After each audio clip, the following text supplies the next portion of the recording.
I'm Katherine DeClerq. And I'm LePage. Welcome to The Lowdown, where we take a big issue and break it into little pieces. Basically, we're here to tell you what you want and need to know.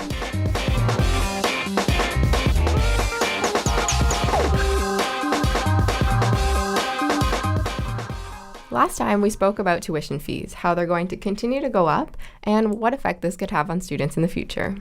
And it has been an interesting story to follow. It seems to resonate with a lot of students here on campus, especially those at the Ryerson Student Union.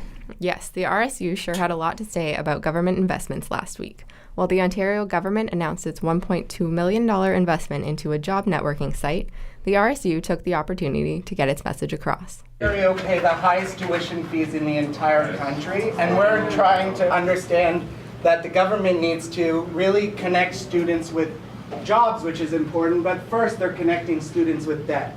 So that was Jesse Root, the RSU's VP Education. Root caused a bit of a scene when he and a few other students interrupted the Ontario's Minister of Training, Colleges and Universities, Reza Moridi. While Root spoke, two other members held up signs that read, "Ontario Connecting Students to Debt." That, of course, was a play on the idea that the new government website, called Magnet, connects employers to job seekers. The government hopes the website will help reduce youth unemployment, just one of many issues of concern for students. Now, before this demonstration, the RSU held an activist assembly. This was a full weekend of events and roundtables discussing big issues and offering workshops to prepare students to take part in social action. I spoke with Pascal DeVerlis, VP Equity at the RSU during the event. Students are going through a lot of things. They're facing racism, they're facing sexism in their classrooms and everyday communities, and I think that they're looking for ways to have the language to kind of go out and do this work, but also have the tools and also kind of know how to do stuff step by step, or at least have an idea of how to do stuff step by step. These workshops included a seminar on how to make post-secondary education free, how to mobilize communities, and how to reach a wider audience. Sadly, we did not have time to sit through all of these lectures. But we did have time to jot down a few things that we, in our infinite wisdom, think that students should be aware of before they decide to take up arms. Figuratively, of course. Of course. So, Michelle, why don't you start? What is the most important thing people should know? Well, first and foremost, you should know your rights. You have the right to peaceful assembly, and you have freedom of expression. If something goes awry, like at the G20 summit in Toronto a few years ago, know that you have the right to be there. However, there's no absolute freedom of assembly in Canada. The Charter of Rights and Freedoms only allows for peaceful assembly that is, as they say, demonstrably justified in a free and democratic society. What does that even mean? Basically, if a group of random and rational people, like a jury for example, see the assembly as peaceful, then it is. At least that's as far as I understand it. Sounds like it's open to interpretation. Oh, it definitely is, which is why it's important to know what kind of activism you're about to participate in. You should know before you go if it's going to be peaceful, if things might get a little out of hand, if you're going to a march, a sit-in, or maybe something more passive and symbolic, like wearing a colored ribbon in support of a cause. Absolutely, and I think in addition to knowing what type of activism you are participating in, it is equally important to know what the issue is before getting involved in a campaign. I can remember in 2011 when there was Occupy Toronto. So a group of people camped out in St. James Park by the financial district, and they claimed that they were fighting for economic equality. But as time went on, more and more people joined the movement, and signs went up about student tuition fees and Aboriginal rights, and the message kind of got lost. And then there were those great pictures on Tumblr and Twitter of protesters going to Starbucks at the end of the day, which kind of defeats the purpose of a protest for economic equality. No, really. Hashtag pumpkin spice latte. Exactly. So please, before you get involved with an issue, do understand what you are fighting for. Always have an answer in mind so that when people ask you what's going on, you know how to respond. Also, it's good to know the legal system. It's always good to have a lawyer's number on hand, but at the very least, be aware of the bylaws in your city, as well as any provincial and federal laws that may apply. For example, you need a permit from City Hall to hold a protest in Toronto. The Toronto Police also suggest giving a courtesy call to the division where your protest will take place. Something else that students should be aware of is that it is illegal for people to wear masks during unlawful assemblies or during riots or just committing a crime. You could get sentenced up to 10 years in prison if you are convicted. Of course, this is just a list compiled by the two of us, so what do the experts think? Today, we have Winnie Ng, the CAW-Sam Gindin Chair in Social Justice and Democracy, with us in studio. Welcome, Winnie. Thank you. So what are some important factors then that people should know before deciding to participate in social change? I guess part of it is, why are you there? I think it's important to ask some of these questions and be more reflective on your own. Sometimes you get asked by a friend and saying, oh, why don't you come to this event? But that's a good start. Once you get in there, and then you find it much more interesting and much more engaging. But I think it's also the pieces, the purpose of why why an activity, why a movement start, and who, what are their demands? Do you resonate? Can you identify with those demands? And that how far are you willing to walk with that? Okay, so what are some of the different ways in which students can get involved then? There are numerous opportunities, right? On campus, there's so many different students groups that are engaged in different courses, different solidarity actions. At the same time, for example, the Social Justice Week, where we have different panels, different speakers, and focusing on different themes. It's also a way to get people to start thinking outside of their box maybe a bit more.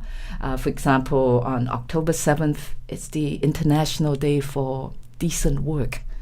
And for a lot of young workers, young students, a lot of folks who are now graduating without knowing what the future holds and what kind of job security. Now the term is not even saying you're going to have job security. You should be diversifying your job skills.